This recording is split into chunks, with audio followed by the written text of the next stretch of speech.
Buenas noches, estimados alumnos. Por favor, me confirman que me escuchan y ven las láminas de niveles de amputación. Sí, doctor, se le escucha y también se ve la diapositiva.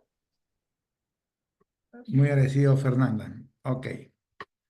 Entonces, soy César Pipián. Vamos a ver la clase de niveles de amputación. En primer lugar, lo que buscamos es, déjenme checar esto.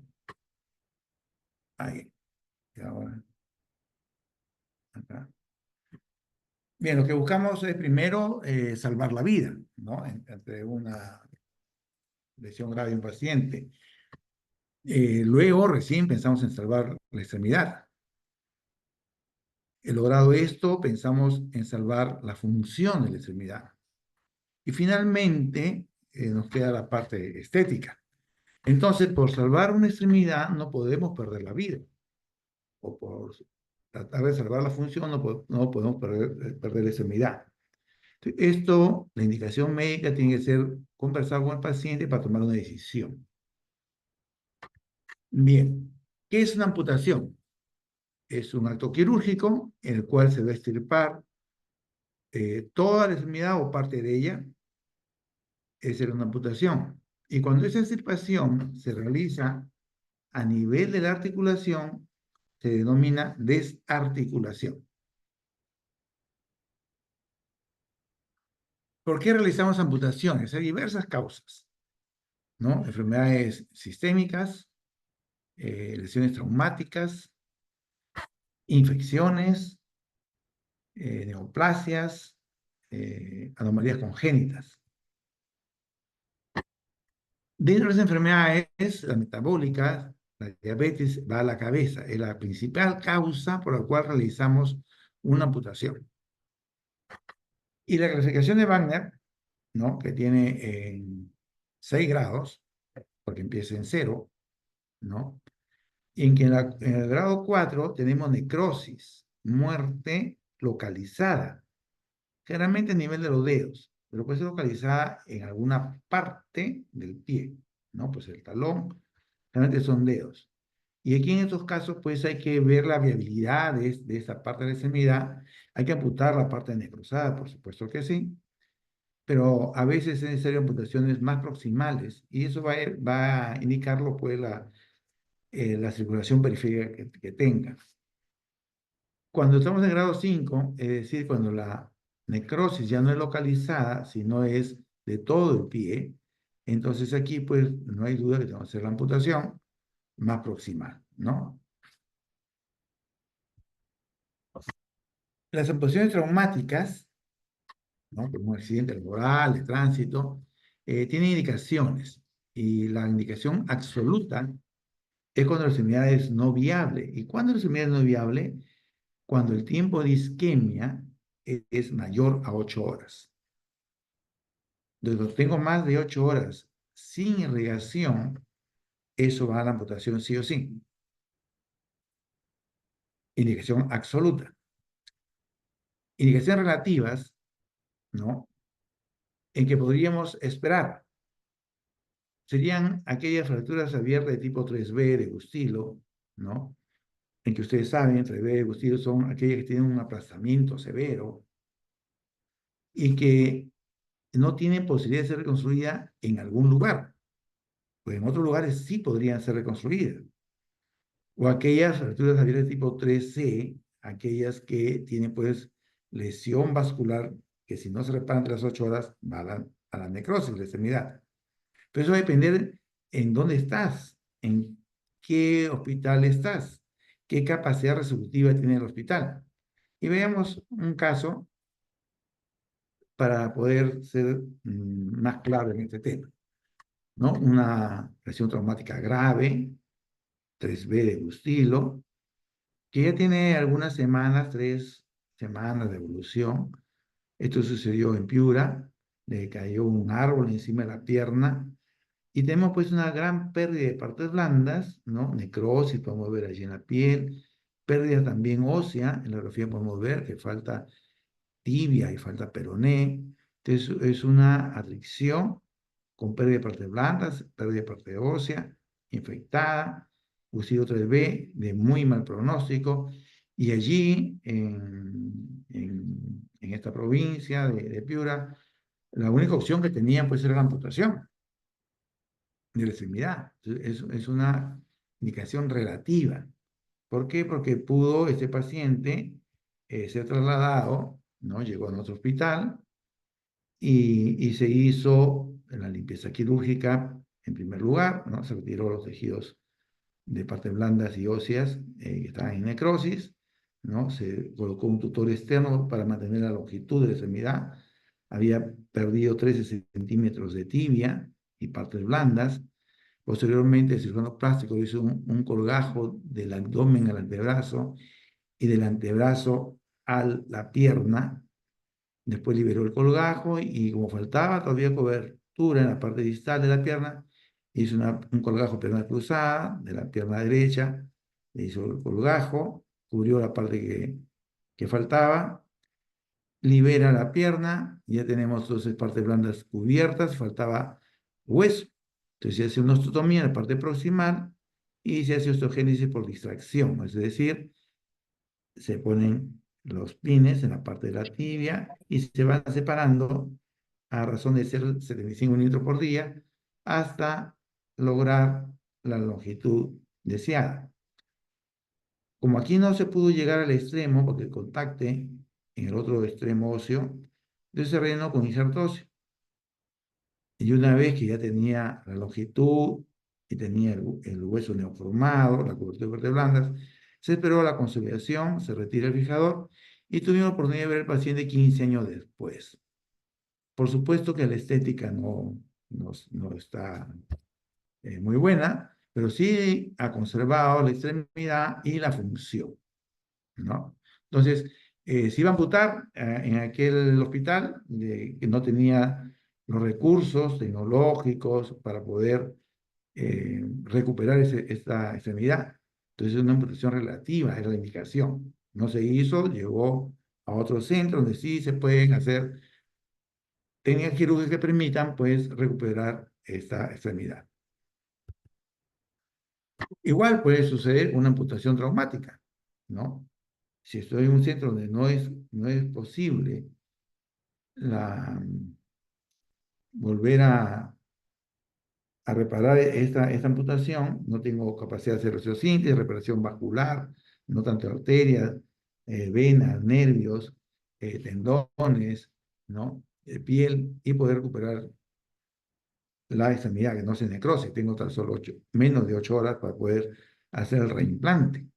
Y tengo que tener el personal entrenado, los equipos necesarios, los insumos necesarios para poder hacer esta cirugía, ¿no? Las causas infecciosas, sobre todo la fascitis necrotizante, ¿no? La más temida, ¿no? Porque en este Streptococcus pyogenes migra rápidamente y, y podría obligarnos a hacer una amputación para poder salvar la vida del paciente. Si ya pasa la fascitis necrotizante del pie inguinal, ya es irreversible, no se va a perder al paciente. Entonces, esto nos obliga a hacer las amputaciones por causas infecciosas. Las neoplasias también es una patología que conlleva amputación cuando el problema es local, ¿no? La amputación se hace con un criterio de curación y cuando la enfermedad está avanzada con un criterio paliativo, ¿no? Entonces existen indicaciones para hacer la amputación en una neoplasia. Aquel en que hay criterios que no son resecables solo el tumor, sino que tiene que extirpar la extremidad. Un procedimiento de rescate frente a una recidiva o cirugías insuficientes, la pérdida de función por secuelas graves, situaciones que impidan realizar la quimioterapia, o porque se espera una mejor función con una amputación frente a la conservación. Muchas veces, o algunas veces, una prótesis, una exoprótesis, es más funcional que tener la extremidad, ¿no? La causa congénita, tenía una genesia, ¿no? Tenía una genesia del fémur en realidad, ¿no? No tenía fémur, de la tibia, el tobillo, el pie. Y este paciente dudó mucho en hacerse la desarticulación, si es a nivel de la cadera. ¿Por qué? Porque él había pasado toda su niñez sin mayor problema. Él no tenía problemas para estudiar, fue al colegio bien, un alumno destacado, practicaba deporte, le decía con su muleta podía jugar al fulbito, estudiaba en la universidad, era alumno de Derecho. Entonces le era muy difícil tomar la decisión de hacer la desarticulación, porque él se sentía sin mucho problema. Él decía, el entorno es que quiere que yo me ampute, me desarticule. Y esos pacientes pues también necesitan mucho apoyo psicológico, definitivamente. Y finalmente él dice, bueno, sí, voy a realizarlo para poder tener una mejor calidad de vida, ¿no? Los niveles de amputación, ¿no? Como hemos dicho, cuando es el nivel de articulación se llama desarticulación del hombro, el codo, la muñeca, la rodilla, la cadera, ¿no? Y desamputaciones a través, pues, del hueso, ¿no? Transhumeral, transtibial, transfemoral, transtibial, y tienen sus nombres. Cuando vamos a hacer una amputación transtibial, se llama T1 en el tercio superior, T2 tercio medio y T3 en tercio inferior. Y la T de tibia, ¿no? Entonces, si tenemos F1, será el tercio superior del fémur. Si tenemos H2, será el tercio medio del húmero. Y así se denomina el nivel de la amputación, en qué tercio está. Y poniendo primero la letra del hueso principal. Y existen técnicas quirúrgicas para realizar la amputación, ¿no? Hace algunos siglos, ¿no? Se hacía una amputación así llamada la turca transversal. Definitivamente que eso hoy en día no es, ¿no? Existe una técnica para que puedan adaptarse a las exoprótesis, ¿no?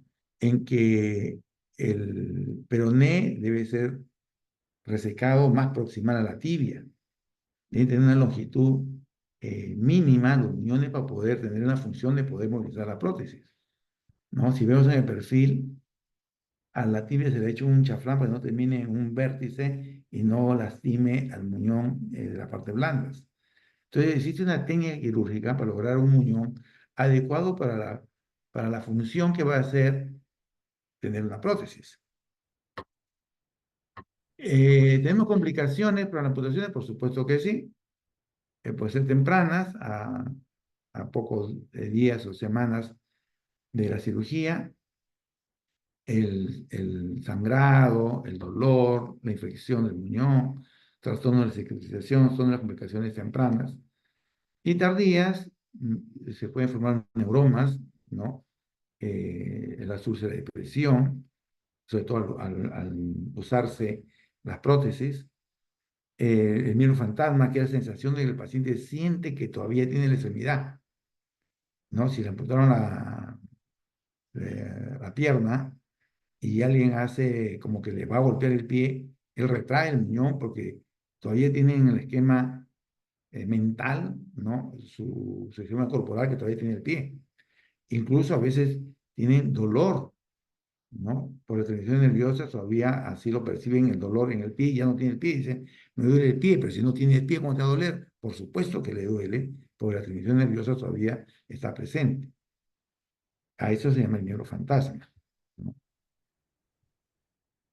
Entonces, la idea es hacer una amputación que termine en un muñón adecuado, que esté suficientemente acolchado, la superficie ósea, para que pueda calzar una prótesis, una exoprótesis. Y las prótesis cada vez son pues más sofisticadas, hay articuladas en el tobillo, ¿no?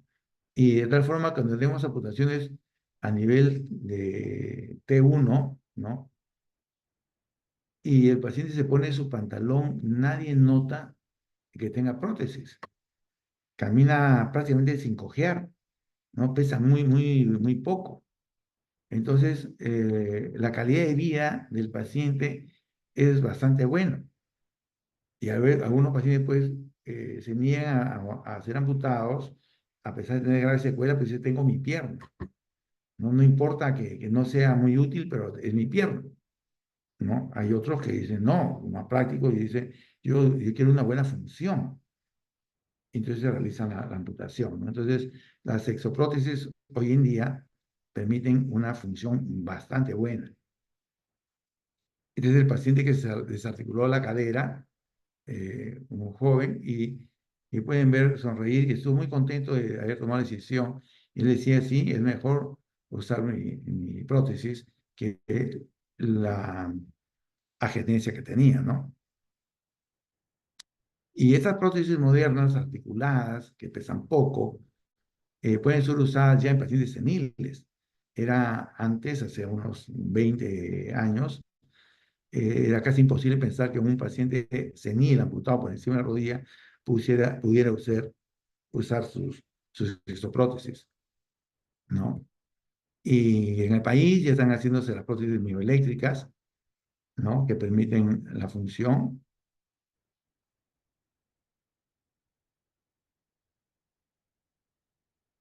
Bien, esos son las exoprótesis, ¿no? Le colocamos a los pacientes amputados.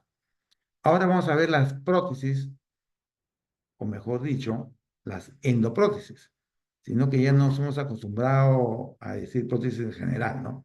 ¿Qué es una prótesis? En realidad es un reemplazo articular y su nombre, diríamos médico, es la artroplastía protésica, ¿no? En que se va a reemplazar de manera total o parcial una articulación por un implante artificial llamado prótesis. De la artroplastía, ¿no? Es un procedimiento quirúrgico en el cual retiramos la articulación dañada y la reemplazamos por una articulación artificial, de manera total o de manera parcial. ¿Y para qué se hacen las artroplastías? Para corregir deformaciones y disminuir o eliminar el dolor de tal manera que recupere la función. Entonces tenemos una artrosis severa en la rodilla, ¿no? Ya no hay luz articular, hay un gran varo, ¿no? Y limitación funcional, no puede caminar más de 2 cuadras. Entonces se va a reemplazar esta articulación dañada por una artificial, una endoprótesis. Aquí aparentemente hay un espacio, digo aparentemente porque aquí en realidad hay un componente que no es radiopaco, es radiolúcido, ¿no? Así como los meniscos, acá hay un inserto de metilmetacrilato que no se ve en la radiografía, ¿no? Como si fueran los meniscos. No se ve en la radiografía, pero sí existe, no lo vemos en la radiografía, pero sí existe para evitar pues, la fricción de los metales, ¿no? De su inserto de polietileno. Y tenemos prótesis de distintas articulaciones. La más usada en el país es la de cadera, ¿no? Y tiene su componente, pues, que hemos ya visto en el acetábulo, ¿no? En la pelvis, y el fémur proximal.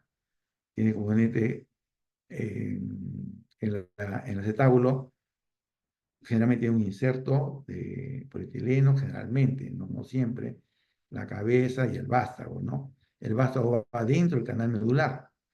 Entonces, cuando la prótesis, con el paso de los años, hay que cambiarla porque se gastó, porque se aflojó, hay que poner una prótesis de mayor diámetro para que calce y quede ajustada en el canal medular. Entonces, la pared del hueso se va a adelgazar cada vez que le pongo una prótesis. Entonces, la primera prótesis calza muy bien, adelgaza un poco la cortical y queda ajustada, digamos, ¿no? Con el paso del tiempo se afloja y tengo una prótesis más gruesa y entonces la cortical se queda más delgada. Y tengas así que la tercera de repente ya no es posible colocar una prótesis. Por eso es que no podemos poner a los muy jóvenes. A pesar que existen prótesis que ahora que se usan sin cemento para gastar menos, menos hueso en el momento de cambiar este vástago, ¿no? Y dan una mayor durabilidad a la prótesis, más años. ¿De qué son hechos estas prótesis? Hay distintos materiales. Los vástagos siempre son metálicos, sean de titanio, de acero inoxidable.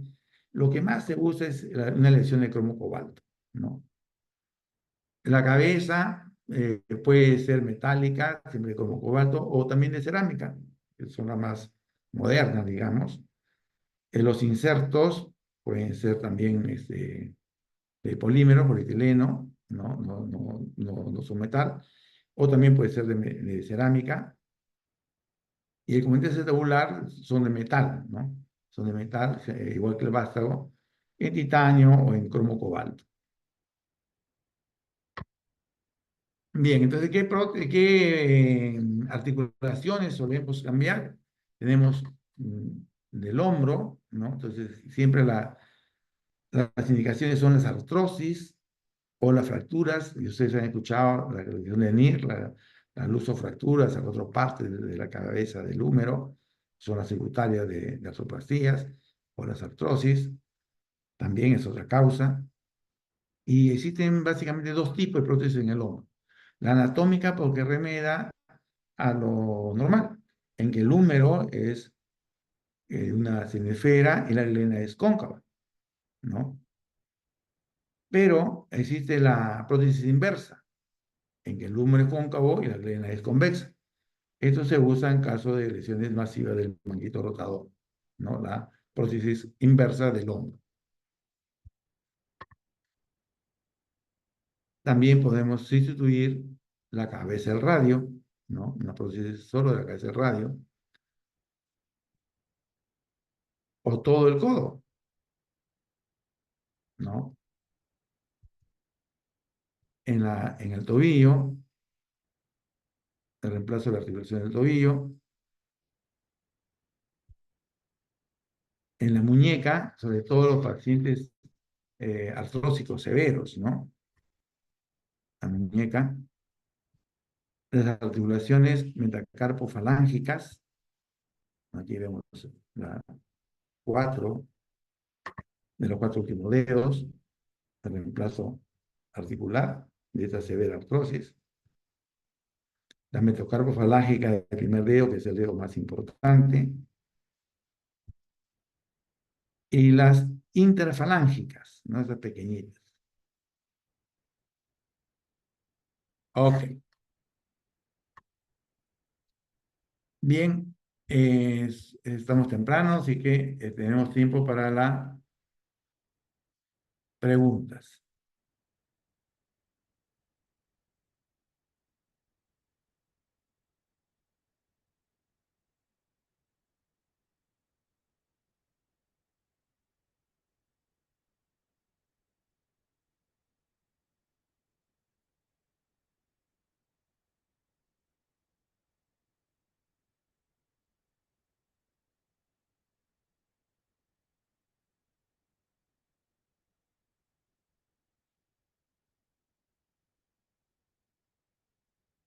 Alexandra Campos,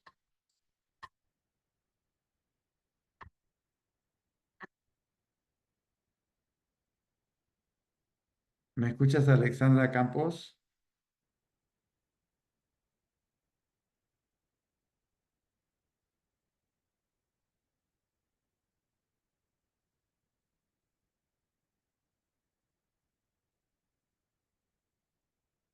Alonso Divos, Sí, doctor. buenas noches, Alonso. ¿Qué tal, doctor? Buenas noches. ¿Alguna pregunta? Todo claro, doctor. Muchas gracias. Mm, Gracias a ti, Alonso. A ver, ¿qué más tengo acá?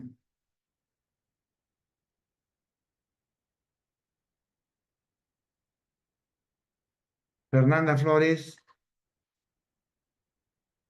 Sí, doctor.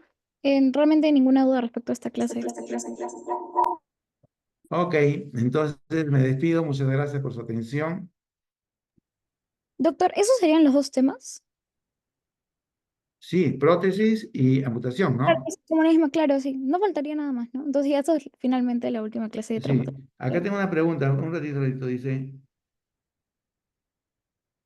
Daniela Enrique Chávez dice, buenas noches, respecto a la endoprótesis, ¿afectaría en la visibilidad de la prueba de imagen que no tenga que hacer algún momento, sí, sí, es verdad, Daniela, si tengo una prótesis de cromo cobalto, que es la que más se usa en el país, y quiero hacer una resonancia, no puedo.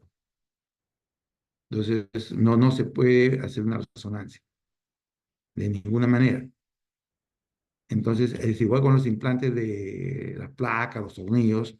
Si tienes un implante metálico, no puedes entrar al resonador, ¿no? Cuando son de titanio, sí pueden hacerlo, ¿no? Pero con esta prótesis no puede, una tomografía no hay ningún problema, aunque distorsiona, le puedes hacer, hoy en día existen los tomógrafos ya en el país, ya existe en el país, ya llegó el tomógrafo con sustracción metálica, le quita el metal, la computadora, y lo veo sin el metal. Tomografía sí puedo hacer. Entonces, la tomografía se distorsiona un poco con el metal, pero ya existen tomógrafos con sustracción metálica. Lo que no podemos hacer es resonar. Gracias por tu pregunta. Aquí tengo otra pregunta de Maya Daniela Paolo. La técnica de amputación en boca y pescado se emplea en otras mutaciones que no sea del muslo. Sí, en la técnica de boca y pescado, a ver, déjame ponerte la imagen. A ver, voy a salir aquí. Salir aquí. ¿Dónde está? ¿Cómo hago para...?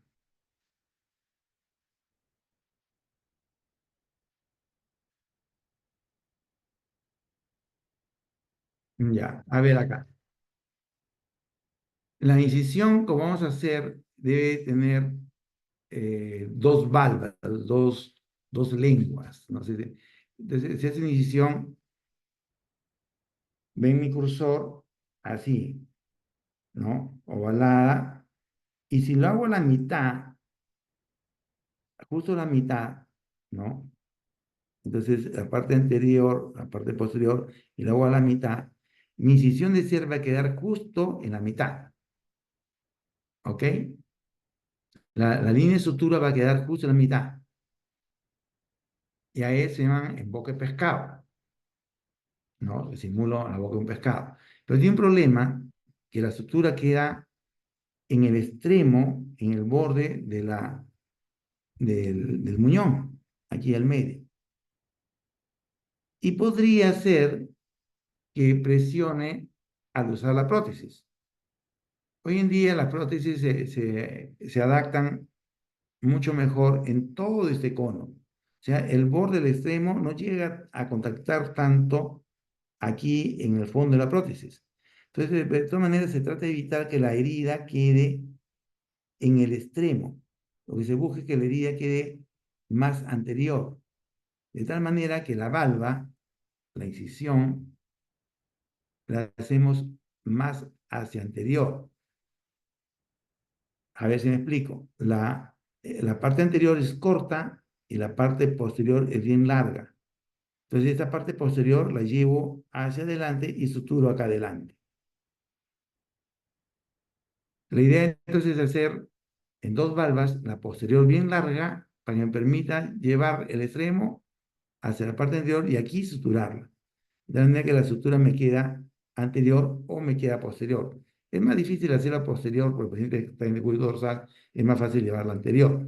Entonces, y además la parte anterior no tiene músculo. Entonces, si hago la válvula larga y sin músculo, acá va a presionar el hueso. Entonces, tengo que hacer una válvula larga posterior para que tenga músculo. Y esta parte posterior la llevo hacia adelante y aquí la suturo. En el muslo, como tiene mucho músculo, tanto en la parte anterior como posterior, entonces no hay problema en hacerlo en boca de pescado, porque es más fácil hacer la incisión a mitad. En cambio, en la pierna hay que hacer la incisión más larga en la parte posterior, para que lleve hacia anterior esa valva. Entonces, la boca de pescado, en que las dos valvas son del mismo tamaño, la anterior que la posterior, y me facilita hacerla, se hace en el muslo, porque en el muslo pues tengo bastante músculo, tanto en la parte anterior como posterior. En la pierna no, hay que hacerla la valva más larga. Entonces, por analogía, si yo quiero hacerlo en el brazo, también puedo hacerlo en boca de pescado, las dos incisiones del mismo tamaño, los dos colgajos, porque tanto en la parte anterior como en la parte posterior tengo músculos que me van a cubrir el hueso. En la pierna no, porque en la pierna, la tibia está muy cerca a la piel y no hay colchón en la parte anterior. Por lo tanto, tengo que hacer un colgajo largo, largo, largo en la parte posterior y llevarlo hacia adelante. No sé si me expliqué. La pregunta me la hizo, a ver, ahorita veo su nombre, Paolo. Paolo, ¿me expliqué? Acá dice, ok, doctor, muchas gracias. A ti, Paolo, por la pregunta.